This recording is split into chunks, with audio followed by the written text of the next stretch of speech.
Olá a todos, eu me chamo Iana Lourdes e eu vim falar sobre o Mar de Aral. Eu vou falar principalmente sobre o seu desaparecimento, sua situação atual e algumas formas de recuperá-lo. Sobre uma pequena introdução do Mar de Aral, ele é um lago de água salgada localizado na Ásia Central, entre as províncias de Aktobe e Kizilorda, que ficam ao norte, e também na região autônoma de Uzbek, de Caquetá, que fica ao sul. Seu nome em português se refere a Mar de Ilhas, pois há uma grande quantidade de ilhas presentes no seu leito, né? Que podem ser mais de 1.500. Já foi o quarto maior lago do mundo, com 68 mil quilômetros quadrados de superfície e 1.100 quilômetros cúbicos de volume d'água. Porém, ele vem encolhido gradualmente desde os anos 60, após projetos de irrigação soviéticos terem desviado a maior parte da água que alimentava o lago. Em 2007, se havia reduzido a apenas 10% do seu tamanho original, e em 2010, no caso, já estava dividido em 3 porções menores, né, com um avançado processo de desertificação em volta delas.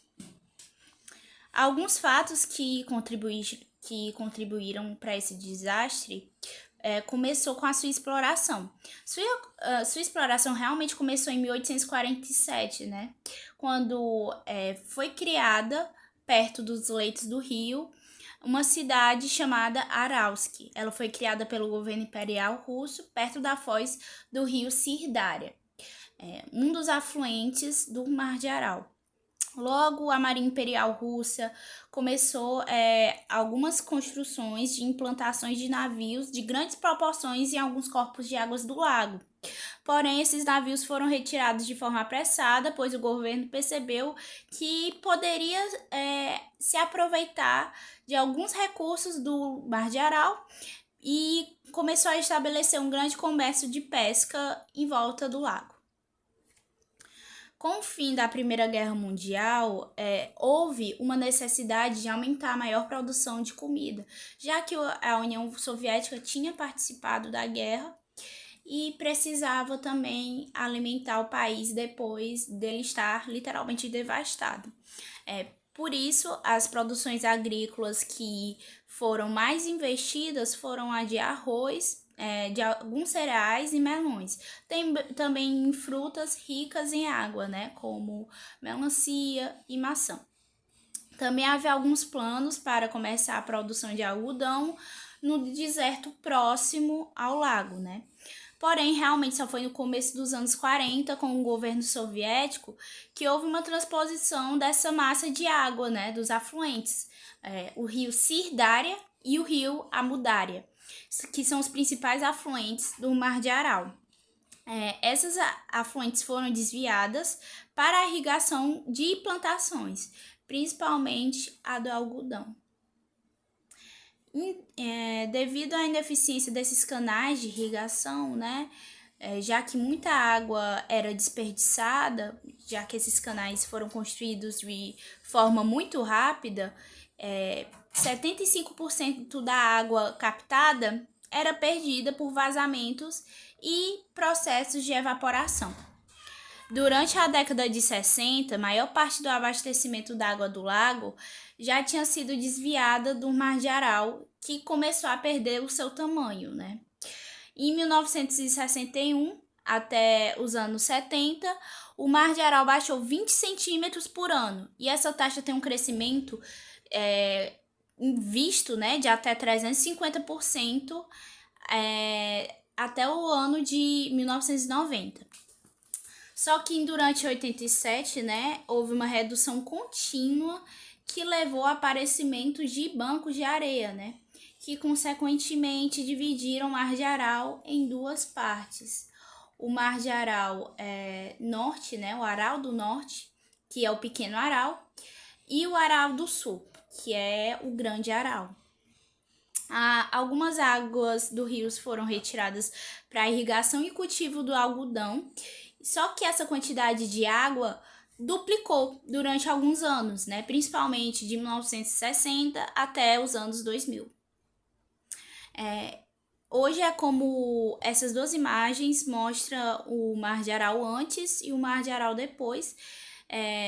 Antes essa é a primeira foto do Mar de Aral, no ano de 1985, e a segunda é do Mar de Aral no ano de 2008, que está separado agora por 3 pequenas porções, está literalmente seco. A agricultura também contribuiu para que alguns fertilizantes e pesticidas fossem despejados de forma indevida no Mar de Aral, né? Isso contribuiu também para que as águas ficassem poluídas e impróprias para o uso. A grande instalação também de indústrias de armamento e alguns projetos industriais durante o governo soviético, que se estabeleciam no leito do rio, contribuiu para que fortes poluentes químicos fossem despejados no lago, né? Também houve um grande desvio de irrigação feito de uma forma extremamente descuidada, que ajudaram, né, que a água do Mar de Aral fosse evaporando e secando de forma colossal. Como a consequência dessa diminuição do volume d'água, a salinidade da água quase quintuplicou e matou a maior parte da fauna e flora locais. A indústria pesqueira, né, que era a principal fonte de renda de algumas comunidades locais, né, que chegou a alimentar cerca de 40 mil pessoas e que produzia 1/6 de todo o pescado da União Soviética, se extinguiu. E hoje, né, uma grande quantidade de sal é encontrado no local onde seria o lago. Essa quantidade de sal, esses sais são carregados pelo vento, chegando, né, em algumas comunidades que estão e que vivem em torno do Aral, e, consequentemente, essas tempestades causam grandes problemas, né, principalmente problemas pulmonares, e em casos mais sérios levam até o câncer. Devido à ausência de água, também há uma grande presença de mudanças climáticas, né, como verões muito mais quentes e invernos muito mais frios. Sua situação atual. Hoje, a superfície do Mar de Aral reduziu 60% do seu tamanho e cerca de 80% do seu volume.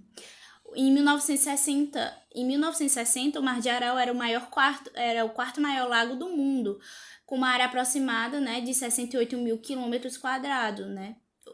Durante esse período de utilização indevida do Mar de Aral, a salinidade do mar chegou a aumentar cerca de 10 gramas por litro para cerca de 45 gramas por litro, né?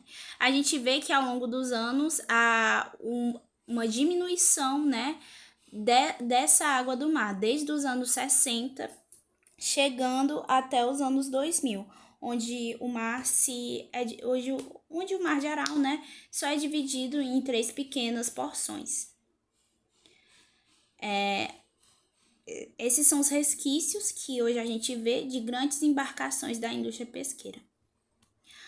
E alguns métodos para recuperar o Mar de Aral é melhorar a eficiência de canais de irrigação para que nenhuma água seja desperdiçada ou evaporada, né, devido ao grande processo de desertificação que ocorre em torno do lago.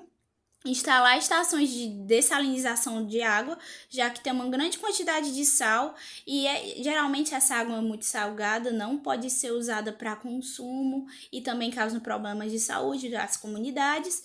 E se ela fosse dessalinizada, ela não ocasionaria em tantos riscos, né? Instrução de alguns agricultores, né, para usar menos as águas dos rios, já que esse é um dos grandes problemas, né? Já que águas do Sirdária e do Amudária, que são afluentes que alimentam o Mar de Aral, já estão secando por causa dessas atividades agrícolas. Construir barragens para encher o Mar de Aral, né? Em 2003, o governo do Cazaquistão anunciou um plano de construção de uma barragem de concreto, né? A barragem de Cocaral. Ela foi construída para separar as duas partes do Mar de Aral para que houvesse um aumento no nível de água, né? Houve realmente grandes recompensas em relação a isso, já que o volume da água do mar aumentou. E até houve a instalação de fauna e flora locais que já estavam extintas. Também a reduzir a construção de fazendas de algodão perto dos lagos e seus afluentes, já que esses são os principais motivos dessa perca de água. E usar menos produtos químicos nas plantações para que não haja essa poluição no Mar de Aral.